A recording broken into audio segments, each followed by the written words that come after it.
You're listening to The Naked Pravda. This is Meduza's first and only English language podcast, so please don't be shy about recommending us to your friends and leave a review on Apple Podcasts or wherever you're tuning in.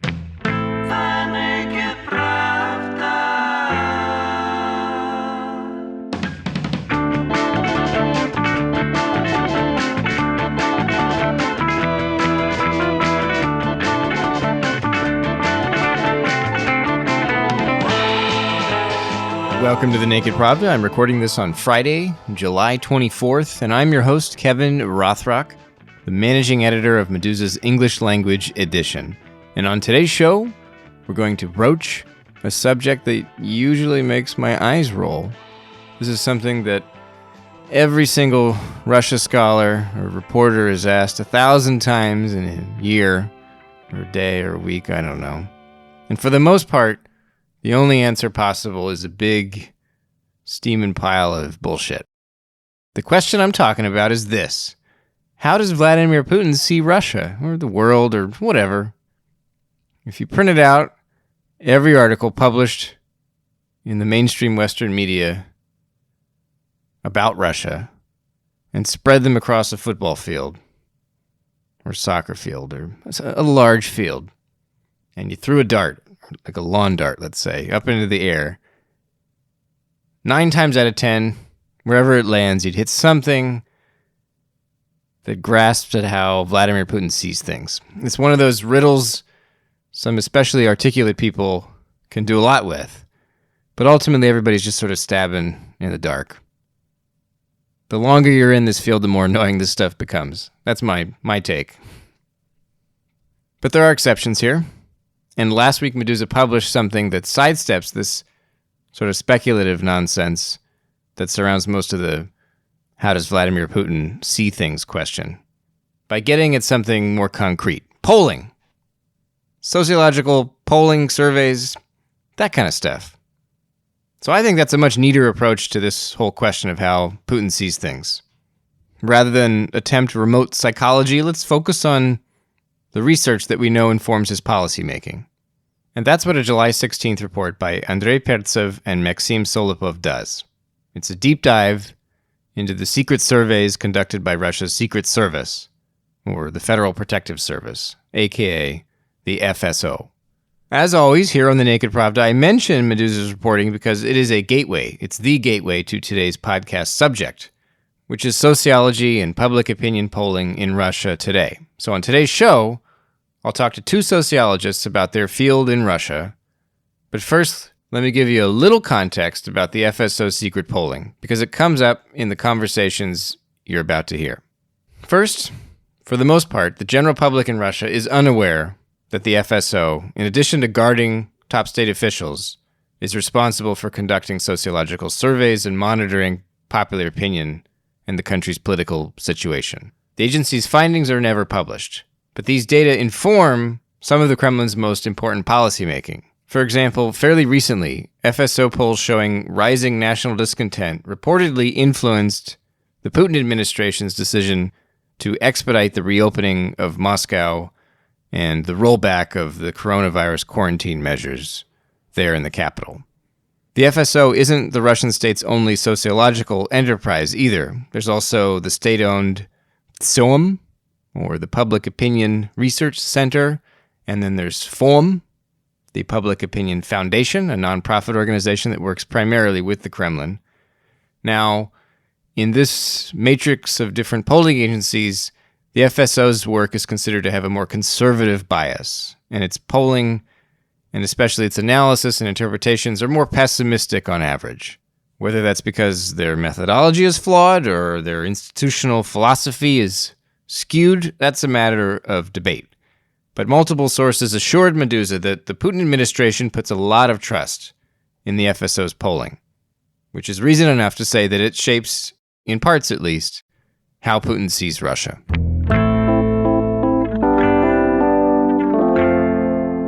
I would differentiate a couple of levels of using this data. First one is instrumental, when the governmental decisions are either taken or calibrated upon the results of public opinion polls. And in this sense, the government use all this data quite heavily, both on federal level, regional levels. So it's an instrument. That's Denis Volkov, the deputy director at the Levada Center in Moscow. The Levada Center is an independent sociological institute that I didn't mention in my introduction. The group has actually been designated as a so-called foreign agent in Russia, but we'll get to that a bit later. I asked Denis how he thinks polling data influence state policymaking in Russia. Now, he reminded me that he's not a government insider, but he agreed graciously to speculate. At another level, I would say, elite level, with the decision makers, I would say they tend to mistrust public opinion polls. My idea is that they don't understand how to use them. They don't understand how to make use of the public published information for their use, their personal use, because they're, people as anyone else. And in Russia, with this rather narrow sphere of public expertise, with narrowing sphere of independent media, when you quite often don't know where to turn to for information, where to get this public information. And in this sense, they tend to mistrust sociology. There's a tendency to not to trust it, to say that it's all crap. It's and also because analytics are few, because many are also politically engaged in one way or another. There's those who try to make themselves useful, and in this sense, they bend the analysis in a certain ways to please the authorities. At the other pole, the public experts, that quite often they try to please their audience, and the audience can be very oppositional-minded. And in this sense, these experts also try to bend the facts. And in the middle, there are very few experts who can, have courage to accept the figures and accept the facts that they got and try to explain it. So it's a challenge, I would say, in Russia. First of all, the Russian state collects a lot of information, but it seems that the state agencies don't really know what to do with them properly. So, and it's been the problem with the Soviet Union when the Soviet statistics or agencies were collecting just zillions of tons of very strange and awkward data, like how many hairdressers are in a certain district or a certain area and something like that. So, but still, what are you going to do with that? That's Margarita Zavadskaya, a researcher at the University of Helsinki and the European University in St. Petersburg. Some of her recent work has tried to explain bad governance in Russia and political blame attribution in authoritarian regimes. I asked her about criticisms of the Federal Protective Service's polling, particularly concerns about the agency's methodology and supposed conservative bias. The first challenge is actually how they interpret the data they have. I assume that these people are not fools and they're really familiar, at least some of them, so how to carry out a proper research and how to organize field work. But these 45,000 respondents sounds very suspicious because usually it's 2,000 is more than enough. So usually to decrease the margin of error, you just really, sometimes it's even enough to have 100 respondents for certain surveys and for certain studies. You don't really need to spend so much money on that. So my first suspicion was, of course, maybe it's just to, for non-specialists or for people who work in, in the government. So it's much easier to explain. So you see, we have huge numbers. Our results are extremely reliable. Or another hunch which came to my mind, maybe they just, spending this money on something else, like Olga Karaeva or someone from Levada mentioned. Maybe this research hasn't been ever done, so it just doesn't exist. Now, this actually came up when I was talking to Denis Volkov as well. The FSO's apparently enormous survey samples. He has a theory about this. Maybe I have an answer that it's they try to have representative figures for every region, for example. So 85 regions in Russia. So to have representative figures, you must have at least 500 for each region. So for the Russia as a whole, you will have a pretty big sample in this circumstances. But Margarita pointed out that the FSO faces stiff competition from other state pollsters, and it does what it must to stand out to earn the Kremlin's attention, if not in the raw numbers it collects, then in its sociological analysis. There's so much at stake, and this is why maybe these guys, they like, fortune teller or a palm reader. So they just show the same palm lines, but they always have to say something more, something which is accessible only to them. This is why all these strange things in interpretation of the data. For instance, there is a governor and his or her rating fell down, and this is because of some conflict between businessman A and businessman D. So of course it doesn't really stem from the data, but they have to survive and prove their actually competence. So it's a little bit of, like throwing dust into other people's eyes. Is it possibly fair to say that a lot of Russian officials, there's a high demand for sociological research because it's deemed to sort of be an insight into which way the public sympathy is blowing or something like that. But there's possibly not great literacy, and so the researchers working for the FSO or for really any kind of outlet that's working for the state is then kind of a hostage of that ignorance, and they then have to couch what they're saying as magic or something like that. Or well, the way I saw it maybe was a little bit of a stretch, so to speak, but that was my first impression. I mean, all kind of expert knowledge needs some, fancy packaging. Of course, we always, experts, people who really sell the data, we want to look not just smarter, but we always want to add something up to the things we show to others. So it's just part of the business. So I think it's not a typical Russian thing.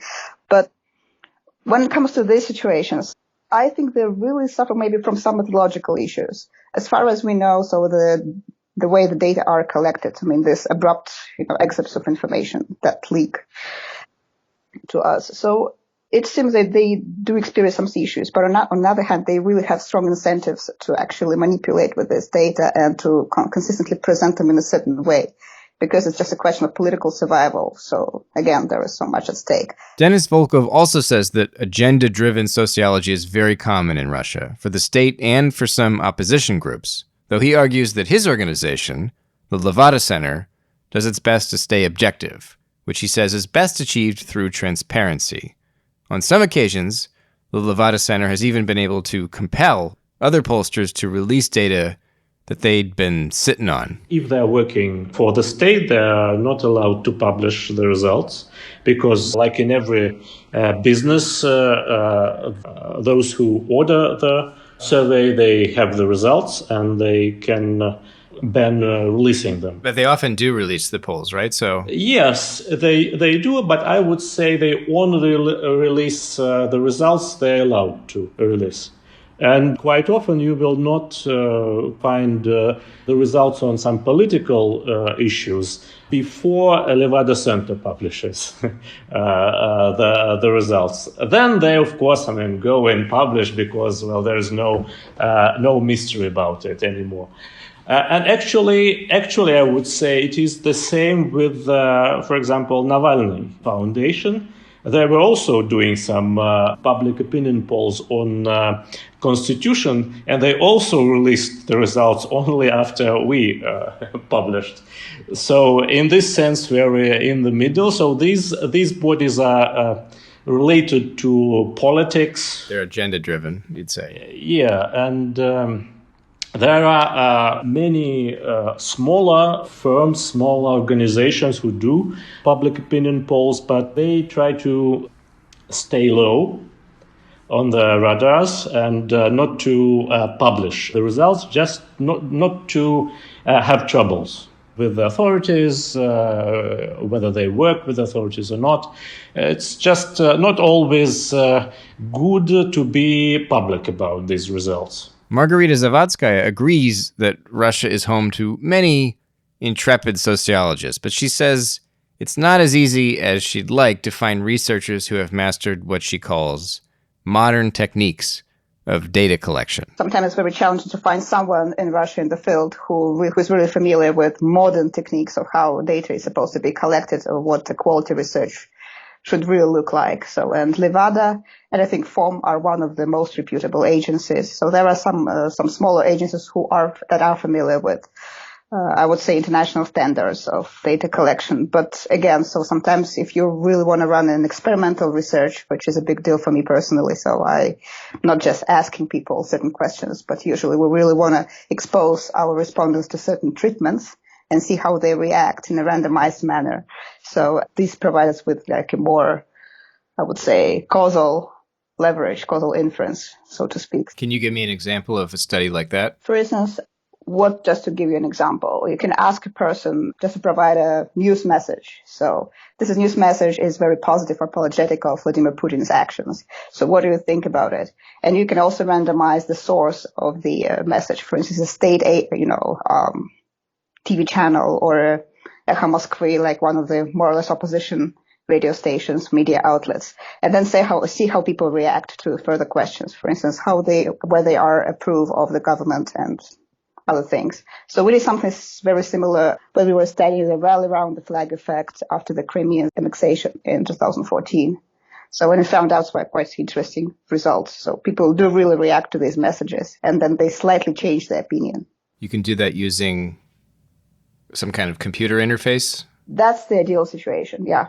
But Levada and other agencies, they're using the tablets. They physically go to somebody and put a tablet in front of them, or? Yeah, that's how it works. Door to door? Yeah. And you can even people exposed to some visual information. It costs more, but it's worth doing. Margarita also says the market for polling on non-political issues is far more vibrant in Russia. There is a number of private companies like who do some marketing research and something, so in the private sector, but these guys usually try not to mess up with political issues. So as long as you're interested in politics, it's my personal experience, they just say, oh, okay, so you're asking about, trust in government. We just don't want to go there. So that's it. So they just cut all the possibilities to go any further. So that's how it works.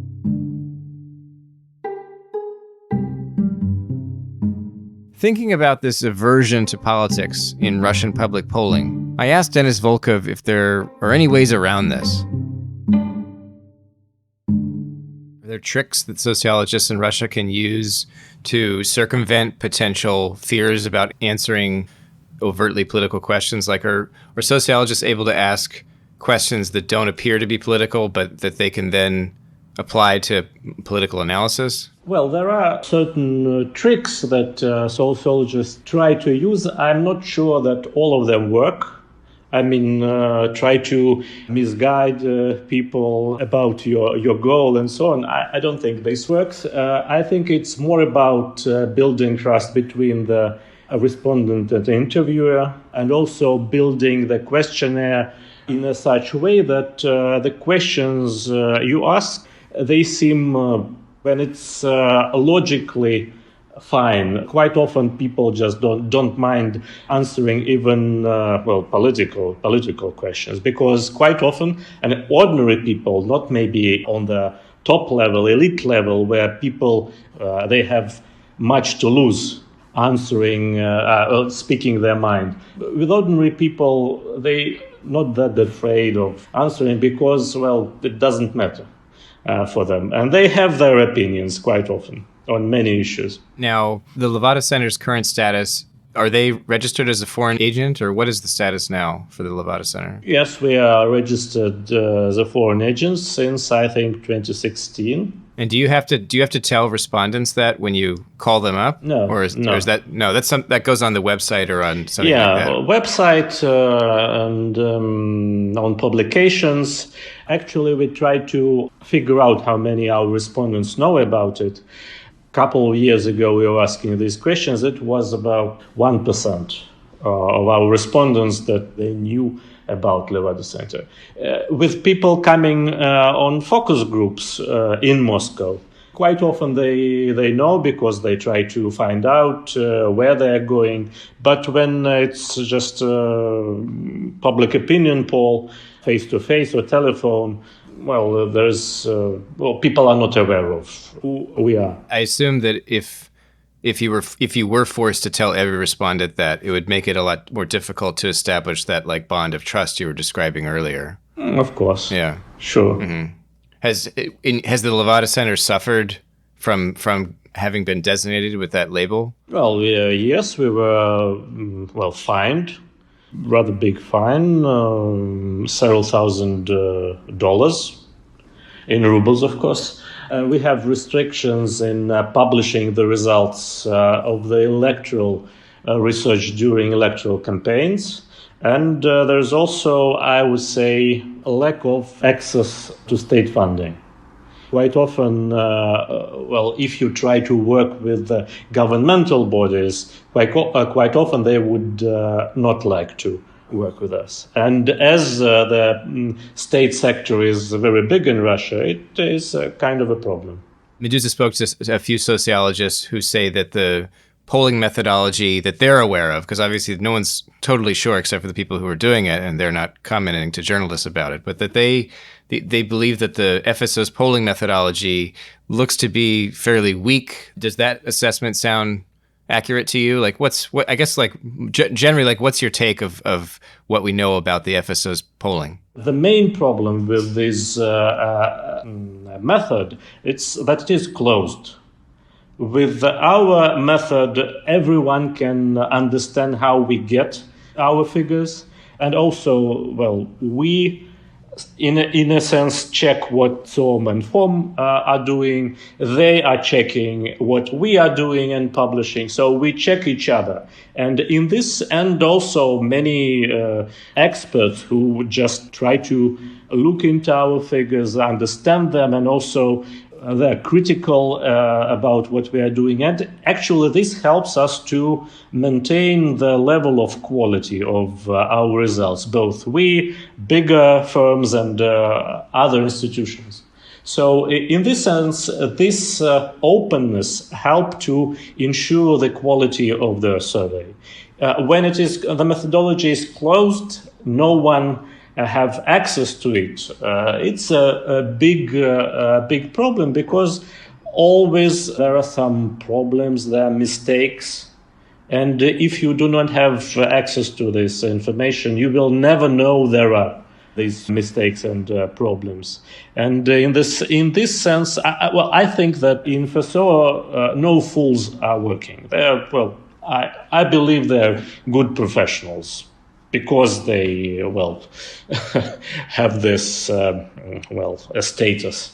But without this public expertise, always the quality suffers. Asked about state-run polling at SOM and FOM, Margarita told me something similar, arguing that sociologists working for the Russian authorities are no dummies. They're merely trying to make the best of a bad situation, she says. They are a hostage of their own situation. So on the first hand, they cannot really publish certain things because they have the state as the main source of funding. But on the other hand, they cannot really do like a complete, I would say, rubbish, because they still have reputation of an agency, and there are several great specialists working in there. So, and it's always very difficult to strike the balance.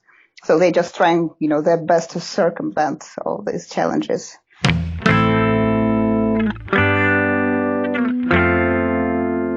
You've been listening to The Naked Pravda, an English language podcast from Meduza. On today's show, we heard about the state of sociology and public opinion polling from Denis Volkov, the deputy director at the Levada Center in Moscow, and Margarita Zawadskaya, a researcher at the University of Helsinki and the European University in St. Petersburg. The basis for this episode is a recent Meduza report on secret survey work by Russia's Federal Protective Service and how the agency's numbers influence Kremlin policymaking. The Naked Pravda is a podcast from Meduza, our first English language show, and I hope you'll recommend us to your friends and leave a review on Apple Podcasts or wherever you're tuning in to help put this program in front of more people. Thank you for listening, and come back soon.